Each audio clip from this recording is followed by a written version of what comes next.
오늘 우리 왜 잘못된 거지? 라는 제목으로 우리 함께 오늘 말씀 나누도록 하겠습니다. 우리는 교회 안에서 여러 가지 봉사와 일들을 하고 있습니다. 그 모든 일 가운데에서는 우리는 하나님을 위하여서 일하고 있습니다. 좋은 마음으로, 또 자원하는 마음으로 하나님을 위해서 일합니다.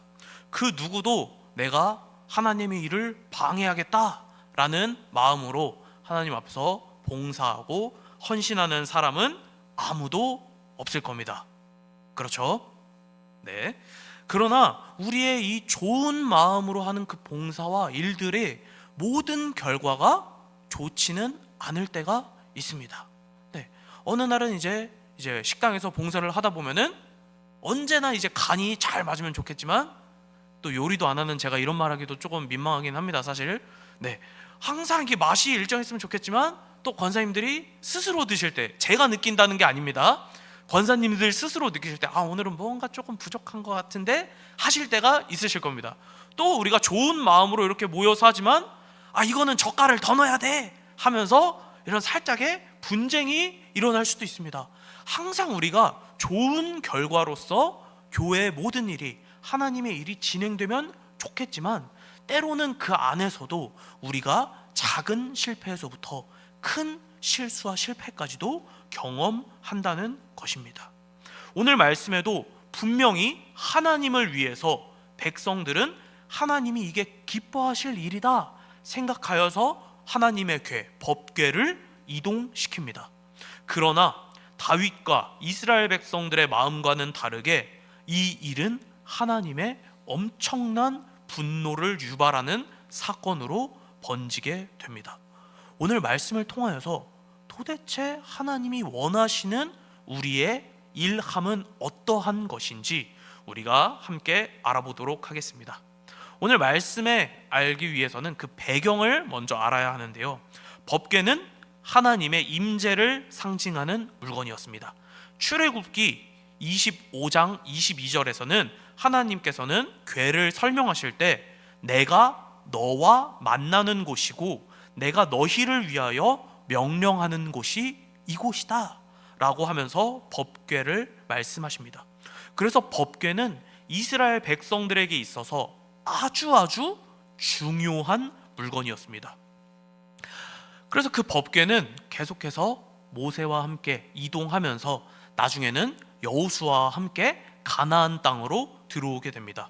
그래서 여호수아 시대부터 사무엘상 3장까지 계속해서 하나님의 법궤는 실로라는 곳에 있게 됩니다. 이 실로라는 이 이름의 뜻은 휴식하다, 안식하다라는 의미를 가지고 있습니다. 그래서 사람들은 절기가 되었을 때 하나님의 궤가 있는 이 실로에 모여서 하나님께 예배를 드렸습니다. 다시 말하자면은 하나님의 있는 법궤가 있는 그 실로로 간다는 것은 하나님과의 만남이 나에게 휴식이 되고 하나님과의 만남이 나에게 안식이 된다는 의미였습니다. 이러한 하나님의 임재, 우리 사람에게 은혜를 내려주셔서 우리에게 쉼을 주시는 그 하나님의 은혜를 이스라엘 백성들은 잘 이렇게 사용했을까요? 아닙니다. 사무엘상 4장에 보면은 이스라엘 백성들은 하나님의 법궤를 이용해 먹으려고 합니다. 사무엘상 4장부터 이스라엘 백성들이 블레셋과 전쟁을 벌이는데 언제나 그랬듯이 이스라엘 백성들이 자기의 힘으로 싸우면은 어떻게 됐을까요? 패배하였습니다. 네, 여기서도 엄청난 패배를 겪게 됩니다. 그래서 이스라엘의 장로들과 이스라엘 사람들은 우리가 어떻게 하면은 이 전쟁에서 승리할 수 있을까를 막 고민하다가, 그래, 우리가 법궤를 여기로 가지고 오자 라는 엄청나게 미련한 생각을 하게 됩니다. 그래가지고 이 일은 아주 일사천리로 진행됩니다. 누가 말리는 사람도 아무도 없고 반대하는 사람도 없이 아주 매끄럽게 일이 진행됩니다. 그래가지고 이스라엘 장로들의 주도하에, 그리고 또 제사장의 아들들인 홈니와 비느하스가 함께 이 궤가 전쟁터로 오게 됩니다.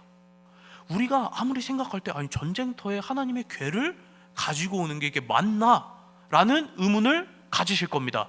이 의문을 가지신다면은 그나마 우리는 정상인의 범주에 있는 것입니다.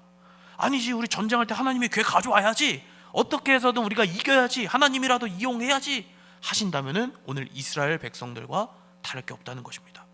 그렇다면은 이스라엘 백성들은 왜 단체로 이렇게 미친 짓을 벌였는지가 사무엘상 3장 1절 2절에 나와 있습니다.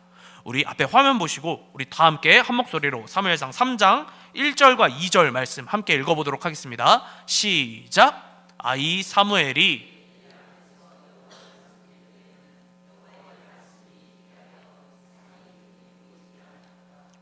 엘리의 눈이 점점 어두워가서 잘 보지 못하는 그때 그가 자기 처소에 누웠고. 아멘. 이 당시에는 여호와의 말씀이 희귀하여서 이상이 흔히 보이지 않았다고 말합니다. 흔히 보이지 않았다는 말은 아예 보이지 않았다는 말과는 다릅니다. 이 흔히 보이지 않았다는 말은 두 가지로 우리가 해석을 할 수 있는데, 첫 번째로는 하나님이 스스로 주도하에 말씀하지 않으셨다라고 생각할 수 있고, 두 번째로는 하나님을 찾는 사람이 없었다라고 말할 수 있습니다. 근데 2절에 보시면은 엘리의 눈이 점점 어두워 갔다라고 말합니다.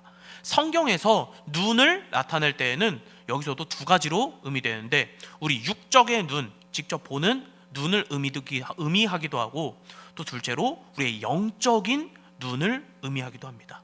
근데 엘리는 제사장이었습니다, 이스라엘에. 근데 이 제사장인 엘리의 눈이 어두웠다라는 말은 이스라엘이 영적으로 눈이 멀었다라는 말입니다.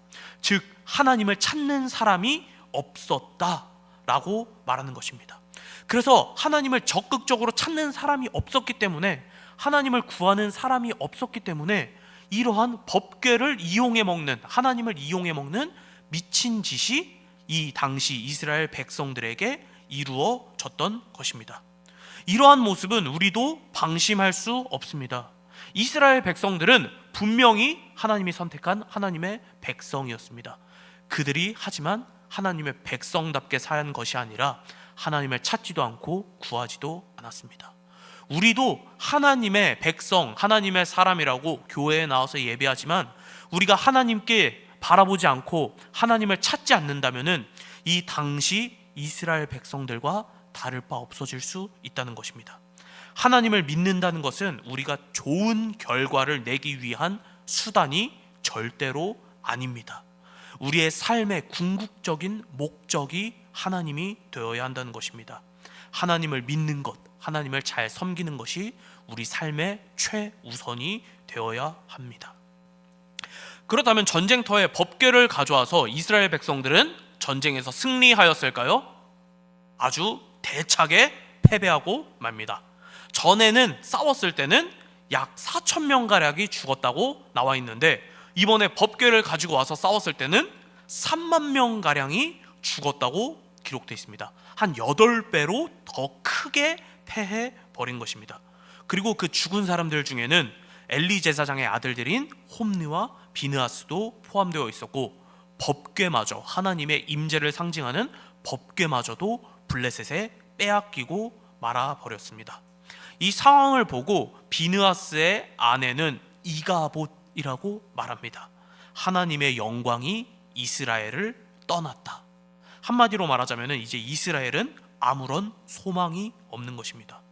하나님의 말씀과 제사를 담당하던 제사장인 엘리 제사장도 죽어버렸고, 그 뒤를 이을 차기 제사장인 홈리와 비느하스도 죽어버렸으며, 결정적으로 하나님의 임재를 상징하던 법궤마저도 블레셋에게 빼앗겨 버리고 말았습니다. 이게 하나님을 이용해 먹으려던 사람들의 결과입니다. 그런데 놀라운 일들은 이제부터 시작됩니다. 블레셋 사람들은 법궤를 아스돗에 있는 다곤 신전으로 가져갑니다. 그리고 그 다음날 우리가 잘 뺏어온 우리의 전리품인 저 사람들이 말하는 법궤 잘 있나 가보자 하고 보니까 다곤 신상이 쓰러져서 하나님의 법궤 앞에 마치 절하고 있는 것처럼 보이는 그러한 모습으로 쓰러져 있었습니다. 그래서 다급히 블레셋 사람들은 다시 그 신상을 세우고 다음날 다시 가보니 이번에는 팔과 머리가 잘린 채 그 신상이 다시 하나님의 법궤 앞에 엎드려져 있는 그러한 모습으로 발견되었습니다.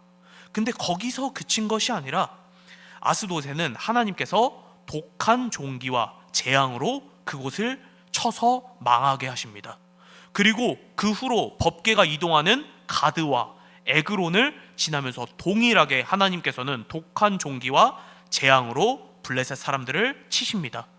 그리고 이 재앙을 감당하지 못했던 블레셋 사람들은 결국 이스라엘로 법궤를 다시 보내버립니다. 네. 한 문장으로 정리하자면은 이스라엘 백성들은 하나님의 법궤를 팔아먹었지만 하나님 스스로 블레셋을 다 무너뜨리시고 다시 그의 백성들이 있는 이스라엘로 돌아오신 것입니다. 그렇게 해서 사무엘상 7장에 기록된 대로 하나님의 궤는 기앗 여아림에 있는 아비나답의 집에 20년 동안 있게 됩니다. 그리고 오늘 우리가 읽은 사무엘하 6장 말씀에서 20년 만에 하나님의 법궤가 다시 움직이게 된 것입니다. 네, 이제야 본문으로 돌아오게 됐습니다. 네, 이제부터 잘 들으시기 바랍니다. 다윗은 하나님의 법궤를 이제 그곳에 계속 두는 것이 아니라 다윗성 예루살렘으로 이제 옮기려고 합니다. 다윗은 하나님의 법궤가 가장 좋은 곳에, 하나님이 계시는 곳은 가장 아름다워야 된다 생각해서 그곳을 정말 좋은 마음으로, 자원하는 마음으로 하나님의 궤를 가져오려고 합니다. 그리고 다윗이 하나님의 법궤를 가져오려고 한 이유는 한 가지가 더 있습니다. 역대상 13장 3절 말씀입니다. 제가 읽도록 하겠습니다. 우리가 우리 하나님의 궤를 우리에게로 옮겨오자 사울 때에는 우리가 궤 앞에서 묻지 아니하였느니라 하매. 아멘. 사울 때에는 하나님의 법궤를 찾지도 않았고 하나님께 묻지도 않았습니다. 근데 법궤를 가져오는 이유가 사울은 하나님께 묻지 않았어 라고 하면서 법궤를 가져온다는 것은 다윗은 어떻게 한다는 것을 의미할까요? 나는 하나님께 물어보겠다. 나는 하나님 중심으로 나라를 세우겠다. 하나님이 인도하신 대로 이끌겠다 라는 말을 의미합니다. 역대상 10장 14절에 보시면은 사울이 하나님께 묻지 아니하여서 여호와께서 그를 죽였고 다윗에게 그 나라를 넘겨주셨다고 말합니다.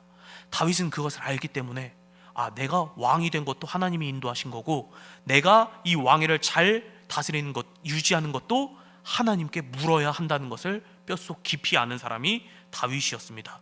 그래서 다윗은 하나님께 물어보기 위해 정말 선한 마음, 좋은 마음으로 그 법궤를 가지고 옵니다. 근데 이곳의 감격은 그리 오래 가지 않아 깨지게 됩니다. 수레를 운반하던 사람 중 하나인 우사가 하나님의 진노로 그 자리에서 바로 죽어버리게 됩니다. 축제와 같았던 여러 가지 악기를 연주하면서 마치 정말 근사한 축제와 같았던 그 현장의 분위기는 금세 긴장과 두려움의 현장으로 바뀌게 됩니다. 그럼 도대체 정말 좋은 마음만 있었고 좋은 분위기였는데 왜 하나님께서 진노하셨을까요? 여기에는 그 첫 번째 이유가 3절에 등장하게 됩니다. 우리 3절 말씀 우리 함께 읽어보도록 하겠습니다. 시작. 그들이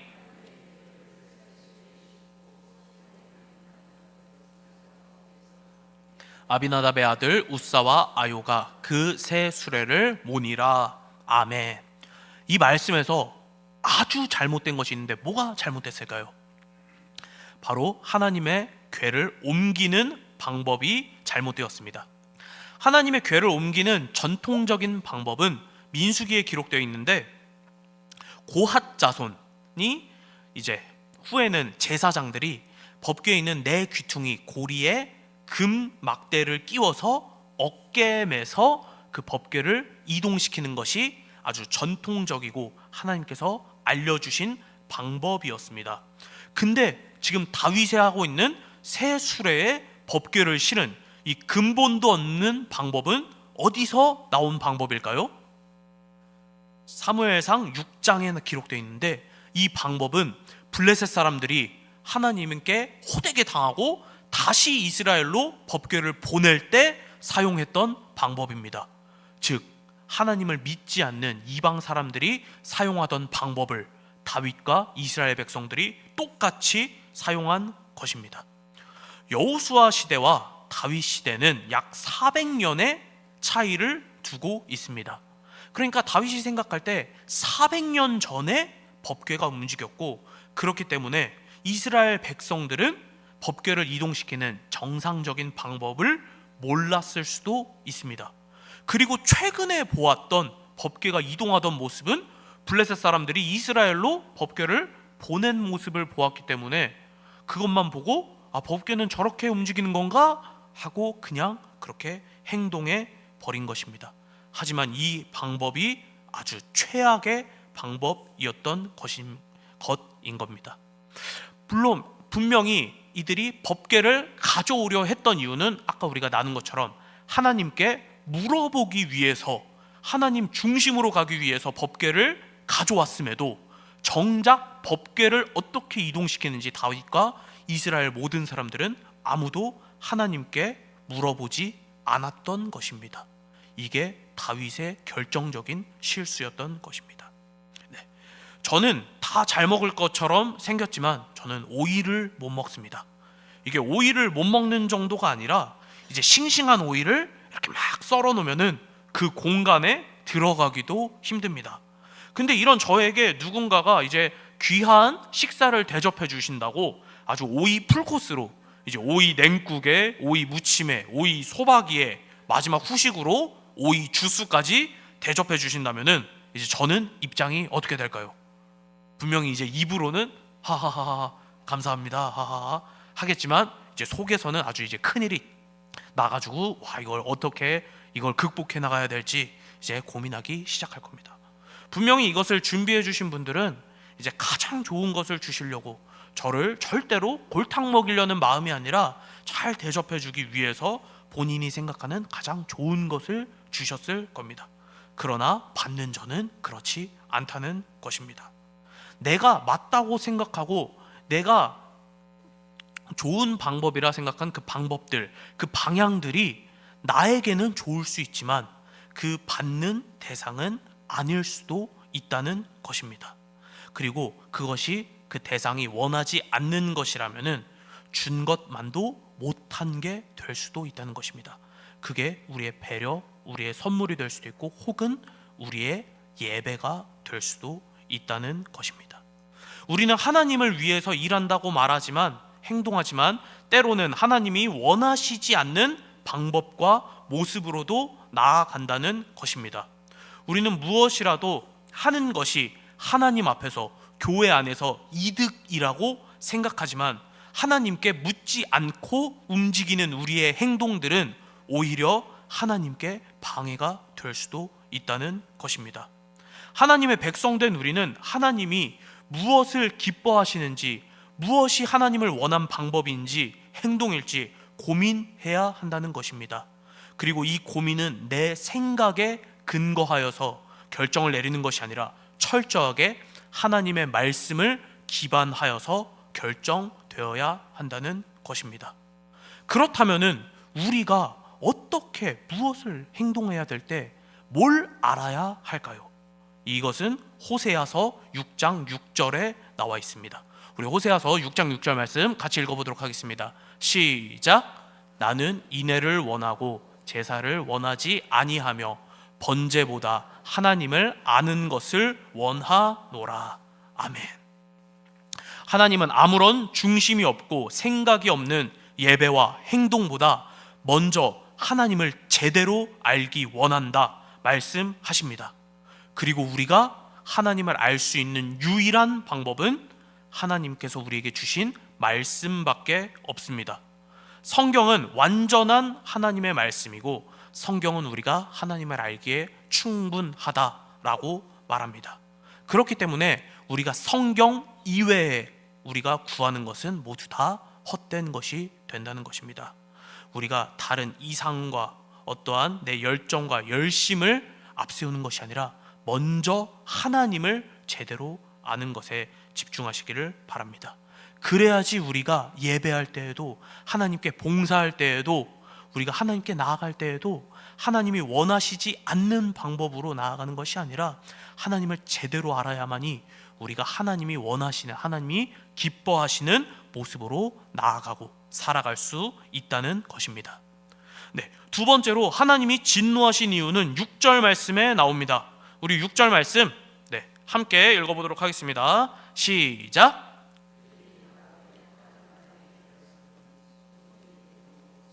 손을 들어 하나님의 궤를 붙들었더니. 아멘.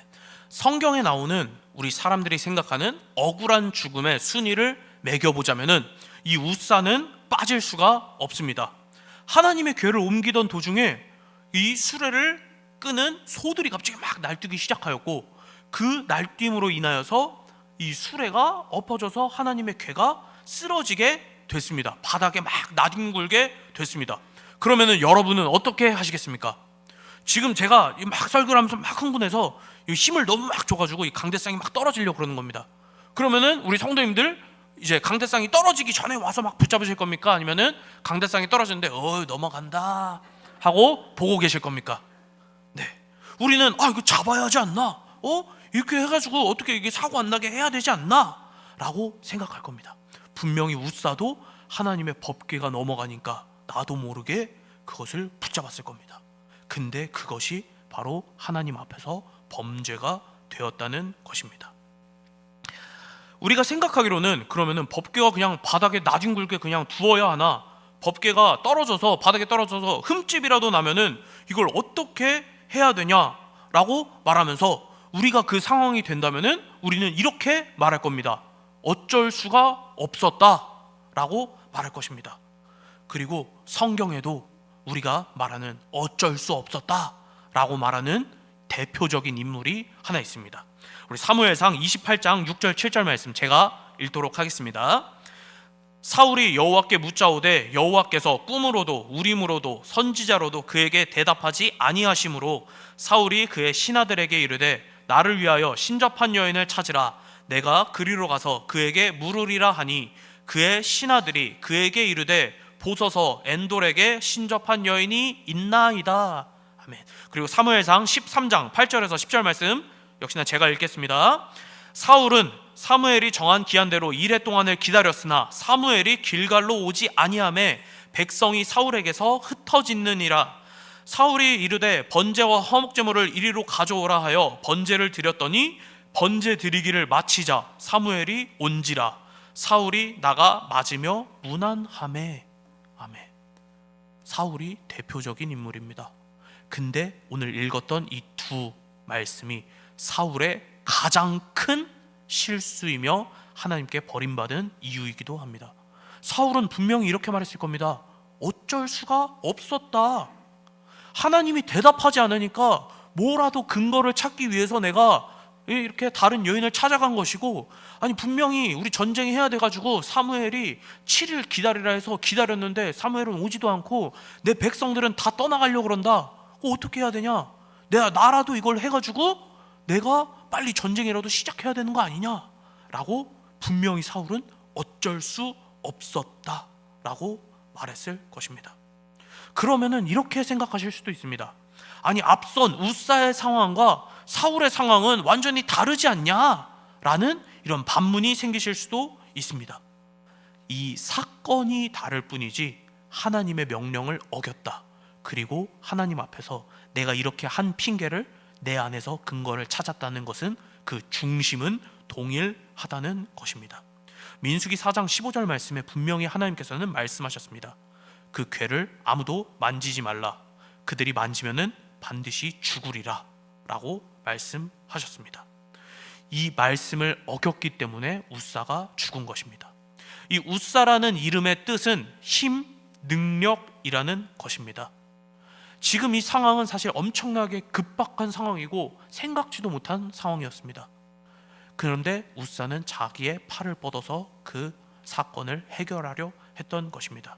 하나님께서 이 사건을 통해 우리에게 말씀하시는 것은 우리도 긴박한 상황, 급박한 상황이 되면은 너희 힘으로 해결할 거냐 말씀하시는 겁니다. 웃사는 이 하나님의 궤와 20년을 함께 살았습니다. 그래서 어떻게 보면은 이 장소에서 이 하나님의 궤와 가장 친근했던 사람이 웃사일 수 있다는 것입니다. 하지만 우리가 친근하다는 이유로 익숙하다는 이유로 하나님의 명령을 어겨서는 안 된다는 것입니다. 이 위급한 상황에 결국에는 내 힘으로 하려는 것, 하나님이 이해하시겠지, 내가 지금 먼저 조치합니다, 그리고 후 보고할게요 하나님, 하는 것이 하나님 앞에서 우리는 범죄가 될 수 있다는 것입니다. 그러면 다시 돌아와서 하나님의 법궤가 바닥에 뒹굴게 그럼 놔둬야 되나? 여기서 강대상 막 떨어지려 그러면 그냥 둬야 되나? 생각하실 수 있으실 겁니다. 그럼 어떻게 해야 될까요? 우리는 소들이 그 낙원의 타작마당에 들어왔을 때 갑자기 뛰기 시작합니다. 소들이 미쳐서 뛴 걸까요? 하나님이 소를 치신 걸까요? 하나님이 소를 치신 겁니다. 그리고 이 일을 만드신 겁니다. 하나님이 소를 치셨고 이 사건을 일으키셨을 때는 우리가 할 수 있는 건 하나입니다. 하나님께서 이끌어 가시는 일을 우리가 지켜보면서 하나님의 인도하심을 따라가는 것입니다. 그때 내 힘으로 하나님 이건 아닌 것 같아요 하면서 내 손을 뻗는 것이 아니라 이 가운데 하나님의 마음이 무엇일까, 하나님의 방법이 무엇일까 고민하면서 법궤가 떨어지는 것을 지켜보고 이게 하나님의 마음이구나를 느끼는 것입니다. 그게 설령 법궤가 바닥을 뒹군다 하여도 우리는 하나님의 말씀을 붙잡고 의지하는 것입니다. 우리는 살아가다 보면서 어쩔 수 없다라고 말하는 상황에 처하게 됩니다. 근데 그때가 바로 우리의 신앙의 진가가 드러나는 시간입니다. 어쩔 수 없는 그 상황과 시간 속에서도 하나님은 여전히 우리를 붙들고 계시고 우리를 붙잡으시면서 우리를 지켜보고 계십니다. 그리고 그 상황 가운데 하나님이 원하시는 방법으로 움직일 것인가, 결국에는 내 힘으로 그 사건을 해결하려 하는 것인가, 여기에서 우리 신앙의 진가가 드러난다는 것입니다. 저는 생긴 거와는 다르게 또 아기들을 참 좋아합니다. 이 아기들이 참 귀엽기 때문에 참 좋아합니다.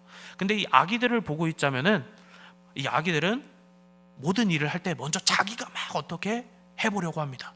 그러다가 이게 잘 해결되지 않으면은 옆에 있는 부모나 또 주변 어른을 빤히 쳐다보다가 이것을 이렇게 갖다 줍니다. 근데 그 아기들이 도움을 청한다는 것에는 그가 내 문제를 해결해 줄 거라는 그 믿음이 있기 때문입니다. 아기들이 이게 뭐가 안 된다고 옆에 아기에게 도움을 청하진 않습니다.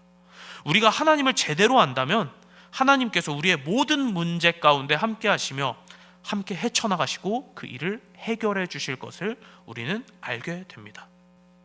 그리고 또 우리는 어린 아기가 아니기 때문에 먼저 처음부터 내 힘으로 하지 않고 처음부터도 하나님께 맡기고 하나님을 찾을 수 있습니다. 이것을 저는 성숙한 아기의 모습이라고 말하고 싶습니다.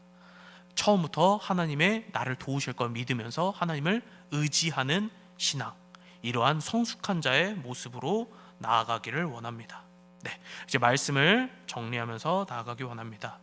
8절 말씀에 보면은 다윗이 분하여라는 표현이 나옵니다. 아, 하나님 내가 좋은 마음으로 이렇게 했는데 왜 하나님 이렇게 하셨어요? 하는 분함이 아닙니다. 여기서 말하는 다윗의 분함은 스스로에 대한 분노입니다. 내가 뭘 놓쳤을까? 내가 이 자리에서 하나님께 실수한 게 뭘까? 나는 왜 이렇게 무지할까? 하는 다윗 스스로에 대한 분노였습니다. 그래서 다윗은 그 자리에 궤를 가져오지 않고 다시 오벳 에돔의 집에 3달 동안 그 궤를 갖다 두게 됩니다. 그리고 그 3달 동안 내가 무엇을 놓쳤는지, 무엇을 잘못했는지, 하나님이 원하시는 방법이 무엇인지 고민하며 기도하는 시간을 갖게 됩니다. 그러면서 그 점검의 시간을 통하여서 후에는 하나님의 법궤를 다시 다윗 성으로 가져오는 아름다운 일을 보여줍니다. 우리는 하나님을 믿는다고 말하지만 우리의 생각이 너무나도 앞설 때가 많습니다. 우리가 정한 형식에 따라서 이건 이렇게 해야 되고 저건 저렇게 해야 된다 말하면서 하나님의 뜻과 하나님이 기뻐하심을 찾기보다는 내 생각과 경험을 고집할 때가 너무나도 많습니다.